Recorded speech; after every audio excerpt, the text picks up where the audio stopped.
I mean, it seems like we've gone a little bit too far with the whole situation, and I think what happened is now was Belichick's press conference on Saturday angered the NFL. So now it's basically just going to be back and forth between the two, between the NFL and the Patriots, which is kind of sad. I look at it. I got to be honest, I don't know if Belichick's press conference was the right move, personally. I mean, it was kind of dumped in a weekend with not a lot of notice on a Saturday, where it's kind of weird to have a conference like that. It felt to me really unnecessary. Well, when I first saw the press conference, I was kind of proud of him in a way for standing up for himself and standing up for the organization. Because if you feel that you didn't do something wrong, then that's when you start to get a little angry, which he clearly was, because that was a rare Belichick press conference. I've never seen him like that before.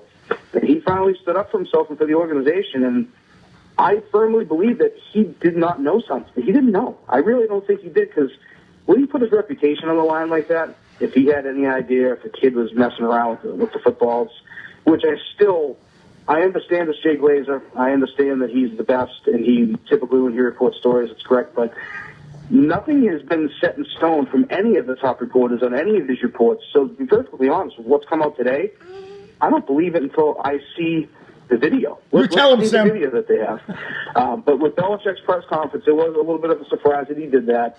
But I think it was mainly out of anger, and I think he's just a little bit frustrated hearing, your team cheats, your team does this, when the truth of the matter is they rolled the Colts, and they could have played the Colts with bowling balls, and they still would have won that game by 4 touchdowns. So I just think he got frustrated, and he reacted to it. I honestly think that Bob Kraft might have put him up to a little bit too.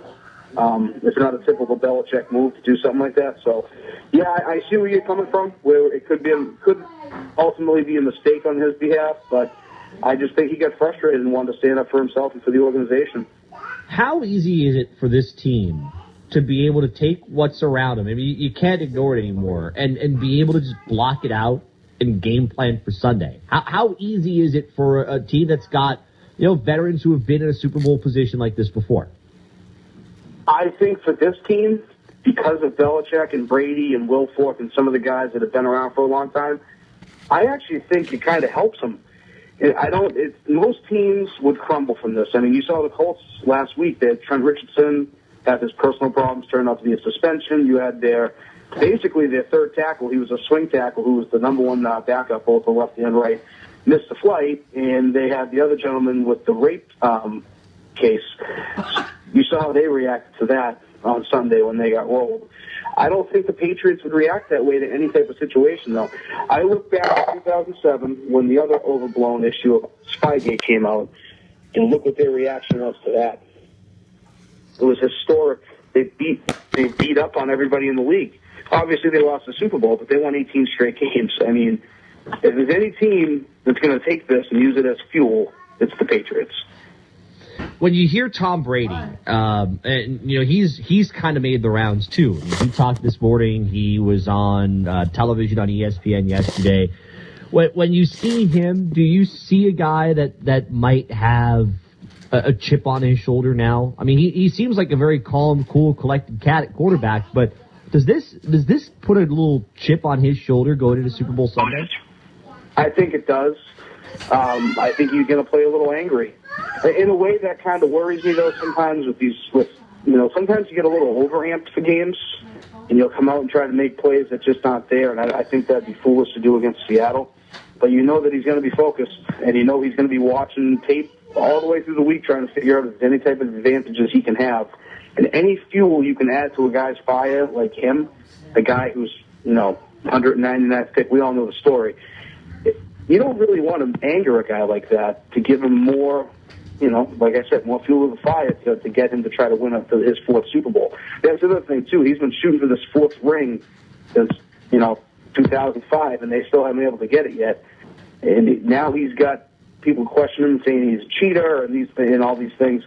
I do think that he's going to be ready to go, and I think not only he'll be ready to go, but everybody around him is they're going to take some energy from him, and I think that's what's going to be a big help. I do like the fact that nobody's talking about the Patriots' defense at all. It's all about throwing footballs and what the Patriots' offense did and what Brady did. I think the Patriots' defense is lying in the weeds here saying, all right, well, people want to disrespect our quarterback. People want to disrespect our coach. let's go out there and try to help them out a little bit, make them look better. This is interesting, and Chris Cimino's with us, New England Patriots insider for Scout.com. You talk about the defense, and I was actually going to ask you, what's one side of this team that nobody talks about, and I think that's a great point. The defense usually goes underrated with this team, doesn't it? I think it does. I know the one thing about this defense this year, it's pretty obvious, and it's the one thing that's talked about the most, is how strong their secondary is. You had a guy like Rivas and Browner and allow McCourty to just do his job in the second. McCourty is a great safety. He doesn't really get talked about all that much, but he's a great safety. So their secondary is great. The reason why I think they're going to give Seattle problems, though, is because their linebackers are so fast.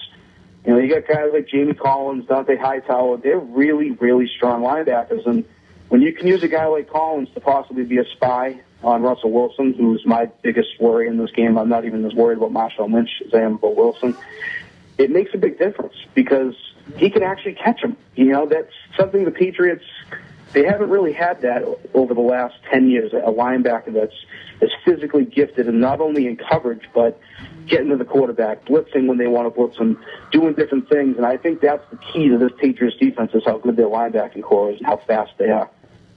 Does Darrelle Revis come back next year? Yes, he does.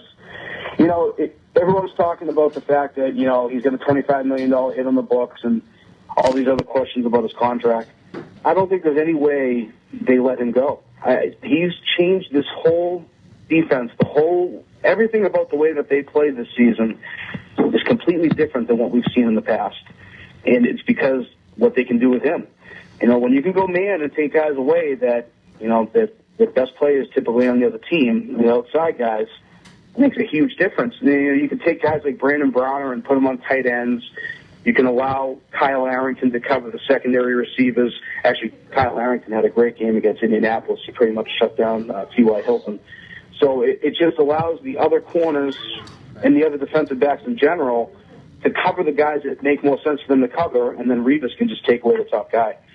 Speaking of Revis, Doug Baldwin, I was watching the All-22 of the Patriots in Seattle from 2012, which a lot of people might think is kind of old, but if you look at the actual rosters, there's not a huge difference out there for Seattle as to what they were putting out there.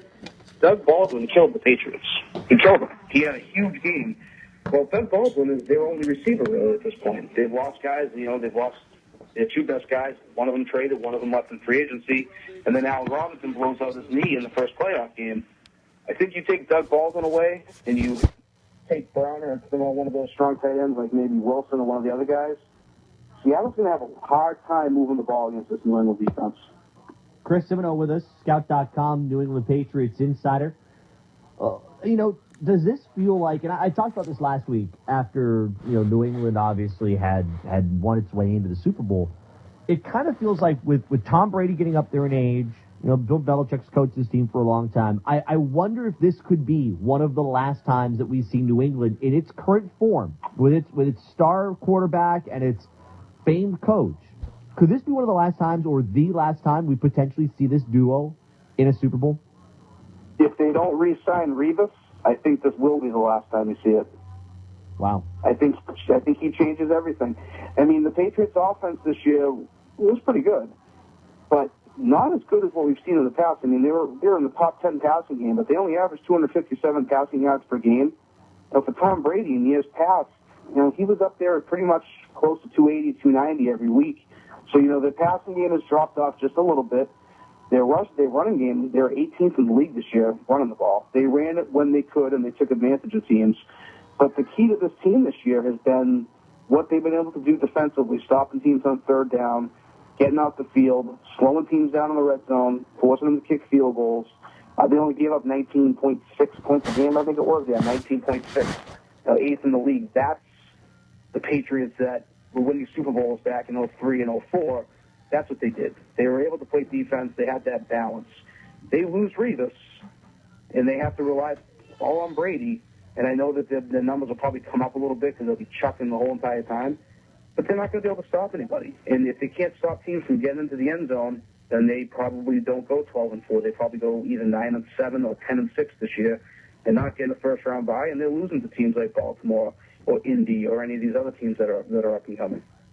All right. Lastly, offensively, I like the conversation on defense, but I'm interested against the Seattle D. How much do we see of LeGarrette Blount and that mix as compared to Brady throwing it against that very good secondary? How do you think that balance could play out on that side of the ball? I don't think Blunt's going to have a big effect on this game. The more I watch film from this year of Seattle's defense, it's funny, I've heard a lot of people say, well, you can run on these guys. Seattle's given up 81 yards rushing a game. They're third in the NFL. So they really don't give up a lot of yards on the ground as much as they don't give up yards through the air. I think you're going to see a little bit more of Shane Vereen, and I think you're going to actually see a little bit more of Brandon Bolden because they're a little quicker. And the thing with Bolden is he's actually physical, but he's a little faster than Blount. So I think you're going to see those guys a little more. Blount, if they get down to goal line situations, 3rd and 1, you might see him a little bit then. But I don't think you're going to see him nearly as much as you did last week when they were steamrolling the Colts. Great insight. Of course, Scout.com. You can check out Chris Cimino's great work. He is the Patriots insider for Scout.com. Chris, I appreciate your time. Thank you. Hey, Josh, thanks for having me on. All right, appreciate it. Chris with us here on ESPN Radio, ESPNHawaii.com, and on the ESPN Radio app. All of our guests